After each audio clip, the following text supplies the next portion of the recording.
Hello everyone, Moiz study IQ centre में आपका स्वागत है। आज हम सीडीपी के पेपर्स को यहाँ पे सॉल्व करेंगे। ये पेपर नंबर जो है 16वां है। इससे पहले जो है हमने 15 पेपर अपलोड कर दिए हैं। अगर आपने पेपर सॉल्व नहीं किए हैं तो आप पेपर जा करके देख सकते हैं। आज हम सीडीपी के जो है 30 इंपॉर्टेंट क्वेश्चंस को यहाँ पे सॉल्व करेंगे। आपका एग्ज़ाम जल्दी होने वाला है सीटेट का, तो आपकी तैयारी बिल्कुल पूरी तरीके से इस समय होनी चाहिए। ये समय है आपके पेपर सॉल्व करने का। जितना ज़्यादा से ज़्यादा हो सके आप पेपर्स को सॉल्व करिए। हर सब्जेक्ट चाहे सीडीपी हो या ईवीएस हो, सभी के पेपर्स को खूब सॉल्व करिए। पेपर्स बहुत सिंपल आता है, ज़्यादा हार्ड नहीं आता। सीटेट में पेपर हिंदी भाषाओं के लिए थोड़ा सा कंफ्यूज कर देते हैं भाषा से, ठीक है। बाकी पेपर्स के जो है क्वेश्चंस के रिपीटेशंस बहुत होते हैं। मैं इसीलिए कह रहा हूँ बार बार आप पेपर सॉल्व करेंगे तो आपको क्वेश्चंस जो है समझने में जो आसानी होने लगेगी। ऑनलाइन पेपर होगा तो ऑनलाइन पेपर और ऑफलाइन पेपर में दोनों में बहुत अंतर होता है। बहुत बच्चों को जो है ऑनलाइन पेपर देने में कठिनाई होती है। आप ऑनलाइन पेपर करते हुए आप किसी भी चीज़ में मार्क नहीं कर सकते, तो चीज़ों को अंडरलाइन नहीं कर पाएंगे। तो चीज़ें कभी कभी क्या होता है, किसी चीज़ पे आपको फोकस करना होता है कि इस पॉइंट पे क्या कह रहा है, ठीक है। तो चीज़ें बहुत मुश्किल होती है। इसलिए आप जितना ज़्यादा पेपर सॉल्व करेंगे आपकी फोकस करने की जो है क्षमता वो बढ़ेगी। इसलिए मैं बार बार कह रहा हूँ, अपने बच्चों से कह रहा हूँ कि भाई पेपर आप लगाइए। मैं अपने इंस्टीट्यूट में भी जितने हो सकता है मैं पेपर्स खूब सॉल्व कराता हूँ बच्चों से कि भाई बच्चे पेपर सॉल्व करेंगे और उनके धीरे धीरे रिपोर्ट जो है अच्छे आने लगते हैं, ठीक है। तो आप पेपर सॉल्व करिए। बस मैं बार बार यही कहूँगा, पेपर सॉल्व करिए और कोई ऑप्शन नहीं है आपके पास। अगर आप वीडियो पसंद आए तो प्लीज़ चैनल को लाइक सब्सक्राइब ज़रूर करिएगा और अपने दोस्तों से भी शेयर करिए। 2 से 3 दिन के बाद मैं आपको डेली आपको 1 से 2 जो है 2 पेपर तो कम से कम मैं आपके मॉडल पेपर्स के कराऊंगा। वो तैयार हो रहे हैं मॉडल पेपर्स, ठीक है। चलिए शुरू करते हैं। चैनल को सब्सक्राइब ज़रूर करें। नेक्स्ट क्वेश्चन पहला क्वेश्चन देखते हैं। विद्यालय में नियमित उपस्थिति के लिए वंचित बच्चों को प्रोत्साहित करने का निम्नलिखित में से कौन सा तरीका जो है सर्वाधिक उपयुक्त है। ऑप्शंस देख लेते हैं। आवासीय विद्यालय खोलना, या बच्चों को विद्यालय आने की अनुमति न देने वाले कानून दंडनीय अपराध बनाया जाए, इस तरीके का कानून बनाया जाए, या विद्यालय द्वारा बच्चों को एकत्रित करने वाले एक व्यक्ति नियुक्त किया जाए जो दिन डेली जो है वहाँ घरों से बच्चे पिक करें वहाँ से, ठीक है। या बच्चों को आकर्षित करने के लिए डेली जो है उन्हें पुरस्कार दिया जाए, किसी तरीके का प्रोत्साहन दिया जाए। तो इसका सबसे बेस्ट ऑप्शन है उनके आवास के आसपास ही विद्यालय खोले जाने चाहिए। चाहे वो छोटे से कॉम्पैक्ट छोटे छोटे हो सकते हैं, उस तरीके से आवास खोले जाने चाहिए। इससे क्या होता है, वो वंचित वर्ग के बच्चे भी वहाँ पढ़ सकते हैं, क्योंकि वो बच्चे लगाव उनका कम होता है स्कूल के प्रति, वो आसपास के प्रति ज़्यादा लगाव, खेलने कूदने में उनका ज़्यादा मन लगा रहता है, या वह किसी संसाधनों की कमी की वजह से नहीं पढ़ पाते हैं। बहुत सारी चीज़ें हैं। वंचित का मतलब ये नहीं है कि केवल संसाधन से समस्या है, उनके मानसिक समस्या है, वो पढ़ना ही नहीं चाहते। अब भीख मांगने वाले बच्चे हैं, आप उनसे पढ़ने के लिए कोशिश करेंगे कि वो नहीं पढ़ने की कोशिश करेंगे। तो इसलिए ज़रूरी है कि वो जहाँ मांगते हैं वहाँ पे पढ़ाई से कनेक्टिविटी जोड़ी जाए। जैसे कई बार आपने देखा होगा पुल के नीचे कुछ लोग पढ़ाने की कोशिश करते हैं ताकि बच्चे पढ़ने की जो है उनकी हैबिट बने।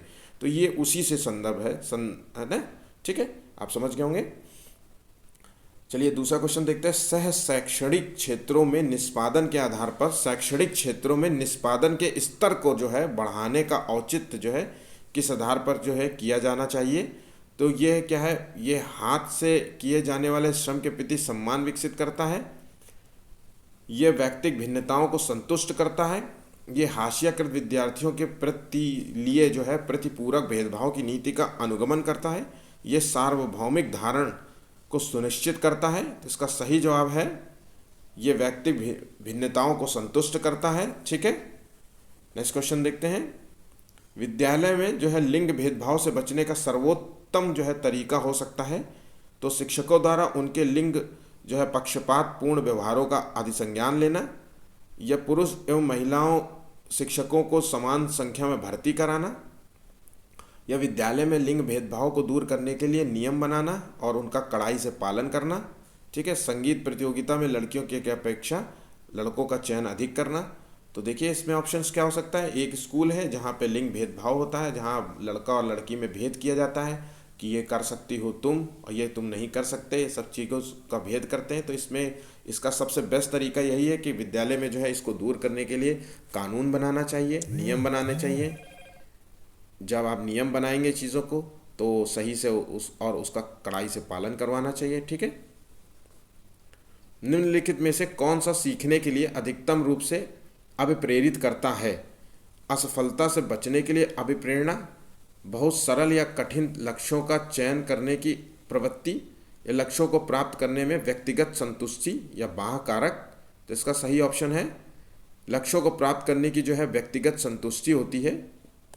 इसका सही, अभिप्रेरणा से मतलब सीखने के लिए जो है मोटिवेशन ज़रूरी होता है हर व्यक्ति के लिए, और उसकी जो है व्यक्तिगत जो है बच्चों हर व्यक्ति में जो है व्यक्तिगत संतुष्टि होती है कि वो क्या करना चाहिए, वो किस चीज़ से मोटिवेट होता है, उसका क्या मन है।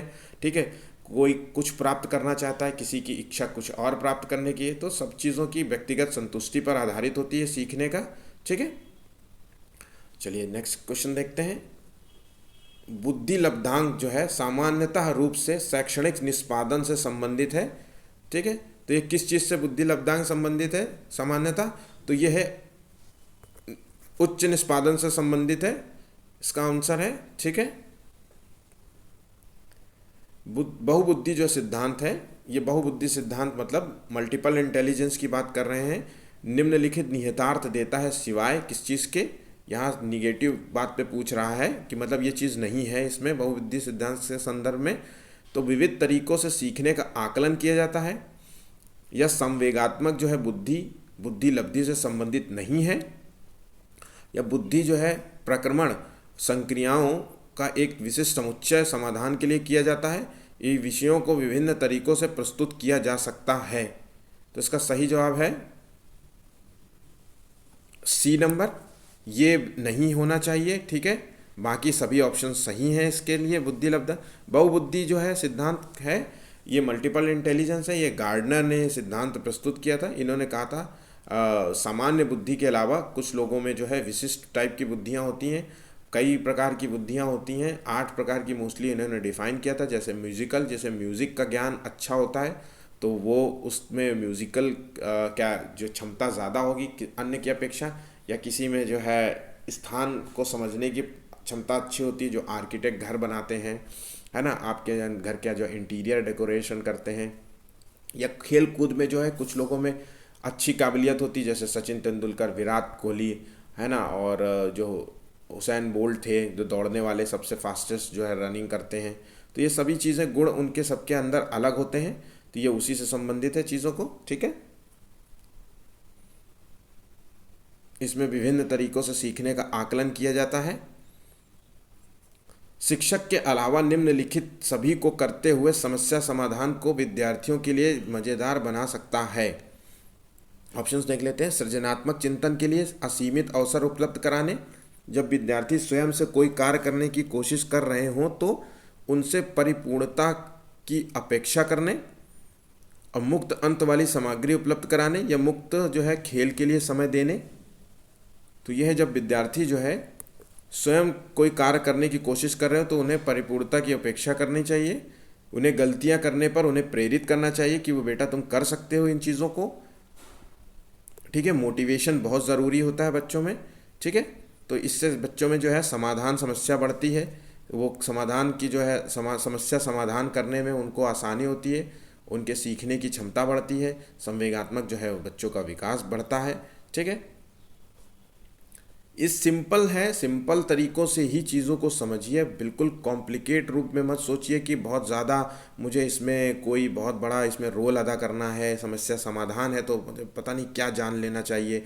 नॉर्मल समस्या समाधान करते हैं आप तो आप कैसा महसूस करते हैं, आपको समस्या समाधान की ज़रूरत कब पड़ती है? तो जब आप मोटिवेट बिल्कुल अपना सब तरीके से मानसिक जो है आपकी जो है क्षमता काम नहीं कर रही होती है, तब व्यक्ति को एक बूस्ट की ज़रूरत होती है, मोटिवेशन की ज़रूरत होती है। ठीक है, उसी के माध्यम से आप काम करने की क्षमता को बढ़ाते हैं। ठीक है, तो इसी तरीके से चीज़ों को सिंपल भाषा में समझिए। बाकी किस रूप में कौन क्या समझाता है इस पे नहीं, आप खुद भी थोड़ा सा मनन करने की कोशिश करिए। ठीक है, चलिए निम्नलिखित में से अंतः विषयी अनुदेशन का सर्वोत्कृष्ट जो है लाभ ये है कि पाठ योजना बनाने और गतिविधियों में शिक्षकों को अधिक लचीलेपन की अनुमति होती है। विद्यार्थियों को सीखे गए ज्ञान का बहु संदर्भों में अनुप्रयोग करने और सामान्यीकृत करने के अवसर दिए जाते हैं। यह प्रक्रमणों की विविधता जिन्हें परंपरागत पाठचर्चा में संबोधित किए जाने की आवश्यकता है से शिक्षकों में के अनुभूत होने की कम अवसर संभावना होती है और विद्यार्थियों में विभिन्न विषय क्षेत्रों के विशेष प्रकरणों के प्रति नापसंदगी विकसित होने की कम संभावना होती है। इतना कंफ्यूज कर देते हैं क्वेश्चन, पोल बोल करके ही बोलने में ही साहब भूल जाता हूँ कि क्या ऑप्शन हो सकता है। तो इसका सही जवाब है बी नंबर।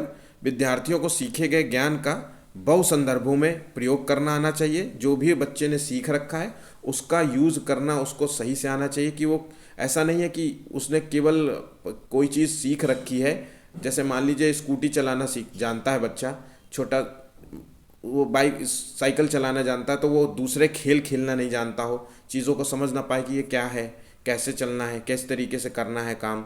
ठीक है, तो इस चीज़ों को उसका एक सीखे हुए ज्ञान का जो है अन्य रूपों में भी समझना चाहिए कि वो किस तरीके से प्रयोग किए जा सकते हैं। ठीक है, ये इसी से संदर्भ है। वे शिक्षार्थी जो समृद्ध ज्ञान और शैक्षणिक हार्दिक इच्छा प्रदर्शित करते हैं उनके पास होता है दक्षता की जो है, तो ऑप्शंस देख लेते हैं। निष्पादन उपागम अभिविन्यास, निष्पादन परिहार अभिविन्यास, कार्य परिहार अभिविन्यास और नैपुण्यता अभिविन्यास। तो ये निष्पादन उपागम जो है अभिविन्यास है। ठीक है, इसमें क्या होता है, ये समझ के लिए जो है शिक्षण को प्रदर्शित करता है, समझ के लिए शिक्षण को प्रदर्शित करता है। ठीक है, 10वां क्वेश्चन, 16 वर्षीय बच्चा जो है आईक्यू परीक्षण में 75 अंक लेके आता है तो उसकी मानसिक आयु क्या होगी। तो हमें पता है आईक्यू की जो फॉर्मूला है वो मानसिक आयु मेंटल एज अपॉन जो है क्रॉनिकल एज, जिसे वास्तविक आयु कहते हैं, इंटू 100। तो यहाँ देखिए व्यक्ति की जो है आईक्यू है वो 75 है और मेंटल एज पूछ रहा है, मानसिक आयु पूछ रहा है, और 16 साल का बच्चा है इंटू 100। तो आप देखिए MA इज इक्वल टू जो हो गया 75 इंटू 16 अपॉन 100। ठीक है, अगर आप इसको सॉल्व करेंगे तो इसका आंसर आएगा 12 वर्ष। ठीक है, ये स्टर्न ने फॉर्मूला दिया था, ध्यान रखिएगा। एक सशक्त विद्यालय अपने शिक्षकों में निम्नलिखित योग्यताओं में से किसे सर्वाधिक बढ़ावा देगा। ठीक है, तो अनुशासित स्वभाव, प्रतिस्पर्धात्मक अभिवृत्ति, परीक्षण करने की प्रवृत्ति या स्मृति।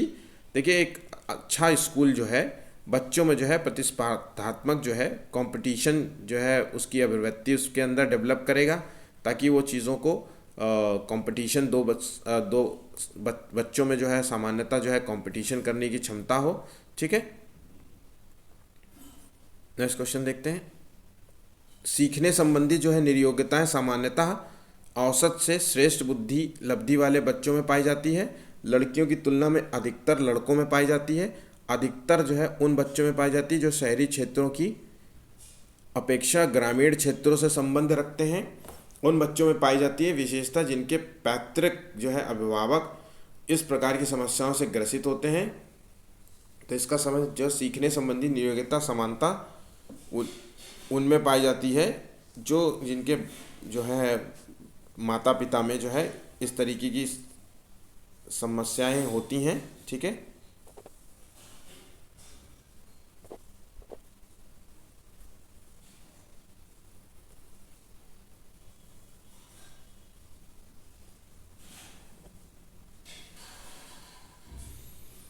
नेक्स्ट क्वेश्चन देखते हैं।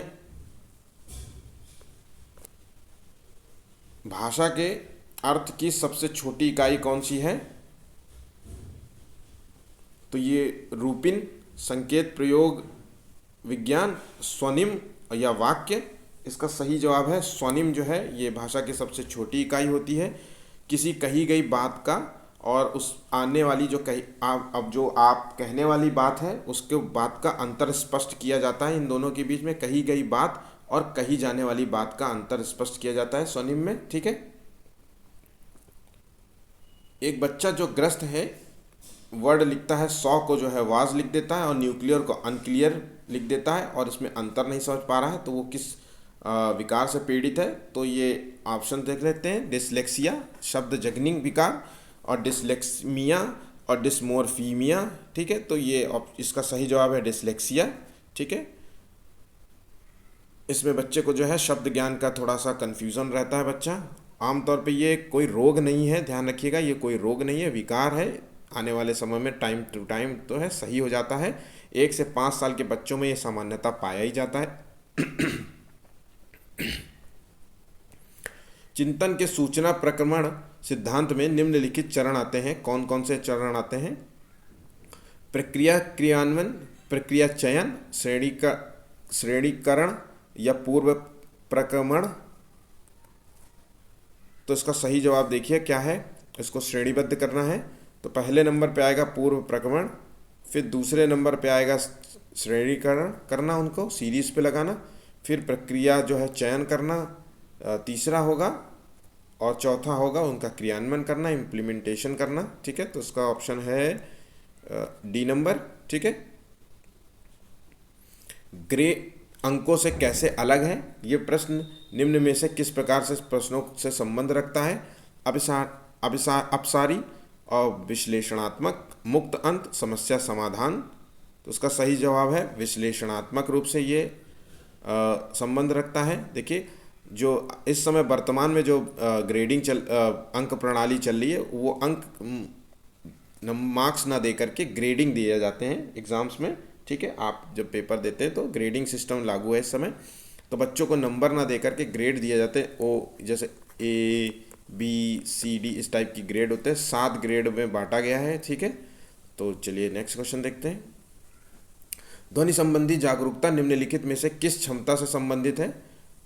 तो ये ध्वनि संरचना पर चिंतन करना व उनमें उसमें जो है हेर फेर करना, और सही सही व धारा प्रवाह बोलना, जानना, समझना व लिखना, और व्याकरण के नियमों में दक्ष होना। तो इसका सही जवाब है ध्वनि संरचना पर चिंतन करना, उसमें हेर फेर करना। ये बहु जो है मल्टीपल इंटेलिजेंस के सिद्धांत पर आधारित है। ठीक है, म्यूज़िक बनाने वाले को म्यूज़िक की जो है परख जो है अच्छी होगी, वो चीज़ों को समझ सकता है, उसमें हेर फेर कर सकता है। ठीक है, चलिए नेक्स्ट क्वेश्चन। और ये सिद्धांत जो था गार्डनर ने दिया था, मल्टीपल इंटेलिजेंस का सिद्धांत। 1 वर्ष तक के जो शिशु है जब आँख कान हाथों से सोचते हैं तो निम्नलिखित में से कौन सा स्तर जो है शामिल होता है इसमें? ऑप्शंस देखिए, मूर्त संक्रियात्मक स्तर, पूर्व संक्रियात्मक स्तर, इंद्रिय जनित संक्रियात्मक स्तर, या अमूर्त जो है संक्रियात्मक स्तर। उसका सही जवाब है इंद्रिय जनित जो है गामक स्तर है, जिसे हम सेंसोरी मोटर स्किल्स कहते हैं।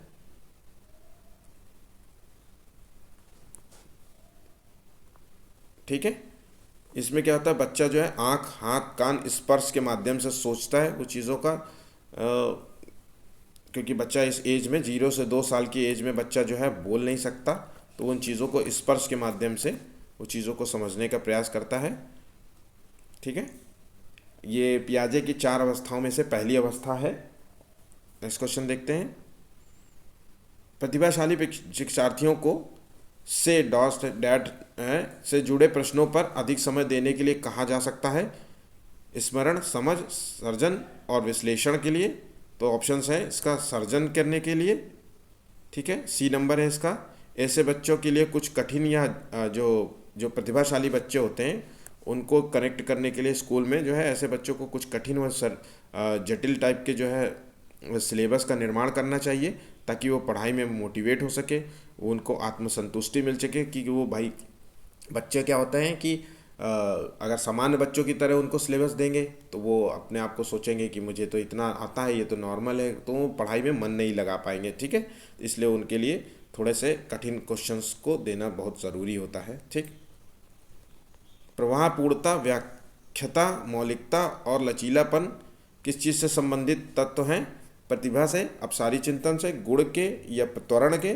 तो ये सभी जो हैं तत्व जो हैं वो प्रतिभाशील व्यक्ति के जो हैं तत्व होते हैं। ठीक है, प्रतिभाशीलता के तत्व हैं। जब बच्चे एक अवधारणा को सीखते हैं और उनका प्रयोग करते हैं तो अभ्यास उनके द्वारा की जाने वाली त्रुटियों को कम करने में मदद करता है। ये विचार किसके द्वारा किया गया है?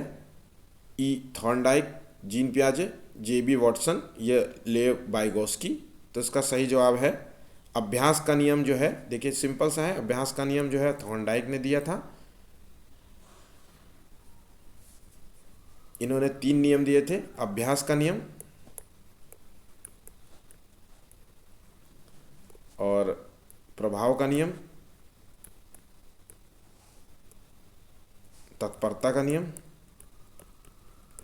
आज थोड़ी मेरी तबीयत भी डाउन पड़ी है, आज कल मेरी बहुत ज़्यादा तबीयत ख़राब थी, फिर भी मैं आप लोगों के लिए वीडियो बना के लाया हूँ। मैं थोड़ा सा क्वेश्चन पढ़ाने में मुझे थोड़ी दिक्कत हो रही है दवा की वजह से। चलिए नेक्स्ट क्वेश्चन देखते हैं। निम्नलिखित में से कौन सी शब्दावली प्रायः अभिप्रेरणा के साथ अंतः बदलाव के साथ इस्तेमाल की जाती है? ऑप्शंस देख लेते हैं। पुरस्कार, संवेग, आवश्यकता या उत्प्रेरणा। तो इसका सही जवाब है आवश्यकता। ठीक है, अभिप्रेरणा के लिए जो है, मोटिवेशन के लिए आवश्यकता का होना बहुत ज़रूरी है। किसी चीज़ की जब तक आपको आवश्यकता नहीं होगी तो उसे आपको प्राप्त करने की जो है, आपकी जो है क्रियाशीलता कम होगी, आप वो प्राप्त करना ही नहीं चाहेंगे। तो चाहे जितना आप कोशिश कर लें मोटिवेट होने की, तो वो आप मोटिवेट भी नहीं होंगे। तो इसलिए आवश्यकता बहुत ज़रूरी है किसी चीज़ के लिए। मोटिवेशन से पहले आपको जो है किसी चीज़ की प्राप्त करने की इच्छा होनी चाहिए, तभी तो हम किसी चीज़ के लिए मोटिवेट कर पाएंगे। आपका कोई गोल ही नहीं होगा तो आप कैसे मोटिवेट होंगे? ठीक है, तो आवश्यकता का होना बहुत ज़रूरी है। ठीक है, एक आंतरिक बल जो प्रोत्साहित करता है और व्यवहार परक प्रतिक्रिया के लिए बाध्य करता है और उस प्रतिक्रिया को विशिष्ट दिशा उपलब्ध कराता है। अभिप्रेरण, संवेग, अध्यवसाय और वचनबद्धता। तो इसका सही जवाब है अभिप्रेरण। ठीक है, जिसे कहते हैं मोटिवेशन। ठीक है, जिससे व्यक्ति के कार्य करने की क्षमता बढ़ती है, वही मोटिवेशन कहलाता है। चलिए नेक्स्ट क्वेश्चन देखते हैं। निम्नलिखित में से कौन सा कारक अधिगम को सकारात्मक प्रकार से प्रभावित करता है? अनुत्तीर्ण हो जाने का भय, सहपाठियों से प्रतियोगिता, अर्थपूर्ण संबंध या माता पिता की ओर से दबाव। तो इसका सही है अर्थपूर्ण संबंध होना ज़रूरी है। ठीक है, उद्दीपन तथा अनुक्रिया के मध्य जो है संबंध होना बहुत ज़रूरी है। ये संबंध जो है थॉर्नडाइक का नियम है। ठीक है, ये सीखने की प्रक्रिया जो है शारीरिक क्रिया का मानसिक क्रिया से और मानसिक क्रिया का शारीरिक क्रिया से संबंध होना ज़रूरी है, इसलिए अधिगम के लिए अर्थपूर्ण संबंध बहुत ज़रूरी है। ठीक है, नेक्स्ट क्वेश्चन देखते हैं। प्रेरणाएं अनुभूतियों के संतुष्टिकरण की आवश्यकताओं तक पहुंचने और व्यक्तिगत लक्ष्यों को प्राप्त करने की आवश्यकता को संबोधित करती है। ऑप्शंस देख लेते हैं। प्रभावी, भावनात्मक, संरक्षण उन्मुखी और सुरक्षा उन्मुखी। तो यह भावनात्मक है। ये मैकडूगल ने जो है अभिप्रेरणा की मूल प्रवृत्ति का जो है सिद्धांत का प्रतिपादन किया था। मानव में जो है कुछ जन्मजात प्रवृत्तियाँ होती हैं जो विचारों क्रियाओं को प्रभावित करती हैं, जैसे भय हो गया, खुशी हो गई, डर हो गए, उत्साह हो गया, ये सब चीज़ें। ठीक है, नेक्स्ट क्वेश्चन देखते हैं। मानव विकास क्या है? मात्रात्मक है, गुणात्मक है, कुछ सीमा तक अमापनीय है या मात्रात्मक और गुणात्मक दोनों है? तो मानव विकास जो है वो मात्रात्मक गुणात्मक दोनों होता है।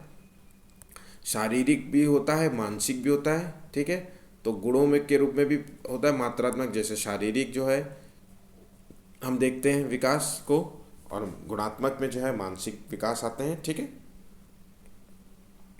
संज्ञानात्मक विकास निम्न में से किसके द्वारा समर्थित होता है? जितना संभव हो उतनी आवृत्ति से संगत और सुनियोजित परीक्षाओं का आयोजन करना और उन गतिविधियों को प्रस्तुत करना जो पारंपरिक जो है पद्धतियों को सुदृढ़ बनाती हैं, और एक समृद्ध और विविधतापूर्ण वातावरण उपलब्ध कराना, और सहयोगात्मक की अपेक्षा व्यक्तिगत जो है गतिविधियों पर अधिक ध्यान केंद्रित करना। तो इसका सही जवाब है सी नंबर, ये समृद्ध और विविधतापूर्ण वातावरण उपलब्ध कराता है। ठीक है, नेक्स्ट क्वेश्चन देखते हैं। प्राकृतिक पोषण विवाद निम्नलिखित में से किससे संबंधित है? आनुवंशिकी एवं वातावरण, व्यवहार एवं वातावरण, वातावरण एवं जीव विज्ञान और वातावरण एवं पालन पोषण। तो जो है प्राकृतिक जो है पोषण विवाद जो है वो आनुवंशिकी और वातावरण से संबंधित है। नेक्स्ट क्वेश्चन देखते हैं। अध्यापक के दृष्टिकोण से प्रतिभाशीलता जो है किसका संयोजन है? ऑप्शंस देख लीजिए आप। ये ऑप्शंस है इसका डी, उच्च योग्यता, उच्च सृजनात्मकता और उच्च वचनबद्धता से संबंधित है। ठीक है, नेक्स्ट क्वेश्चन देखते हैं। एक शिक्षक कक्षा के कार्य को एकत्र करता है और उन्हें पढ़ाता है। 10 जो है उनके बाद योजनाएं बनाता है और अगले पाठ को शिक्षार्थियों की आवश्यकताओं को पूरा करने के लिए समायोजित करता है। वो क्या कर रहा है, कर रही है? सीखने का आकलन, सीखने के रूप में आकलन, या सीखने के लिए आकलन, या सीखने के समय आकलन? तो इसका सही जवाब है सीखने के लिए आकलन कर रहा है। योजना बनाना, क्रियान्वयन करना, उचित निर्धारण की पहचान करना, ये निर्णय करने, ये सब शिक्षण के लिए महत्वपूर्ण एक भूमिकाएं होती हैं। ठीक है, तो ऑप्शन इसका सी है। आज के 30 क्वेश्चन समाप्त हुए सेशंस। इम्पॉर्टेंट क्वेश्चंस हैं और आज थोड़ी तबीयत डाउन थी, इसलिए मैं थोड़ा सा सही से इसमें आपको समझा नहीं पाया, उसके लिए सॉरी। लेकिन पेपर बहुत महत्वपूर्ण है। आप पेपर्स को देखिए, समझिए, खुद लगाइए, कोशिश करिए खुद से भी कुछ करने की, तो चीज़ों को देखिएगा। और अगर वीडियो पसंद है तो प्लीज़ लाइक सब्सक्राइब ज़रूर करिए। थोड़ा सा टारगेट रख लेते हैं, कम से कम 10 जो है लाइक्स का टारगेट रख लेते हैं, हमें भी अच्छा लगेगा। और हम मॉडल पेपर 2 से 3 दिन में आपको देने वाले हैं और कम से कम डेली आपको 2 मॉडल पेपर हम आपको सॉल्व कराएंगे। तो जब तक आपका एग्ज़ाम नहीं हो जाता सीटेट के मॉडल पेपर्स तब तक चलते रहेंगे। ठीक है, तो इस तरीके से करीब 40 से 50 आपको मॉडल पेपर मिलेंगे। ठीक है, तो प्लीज़ चैनल को लाइक सब्सक्राइब ज़रूर करें। Thank you.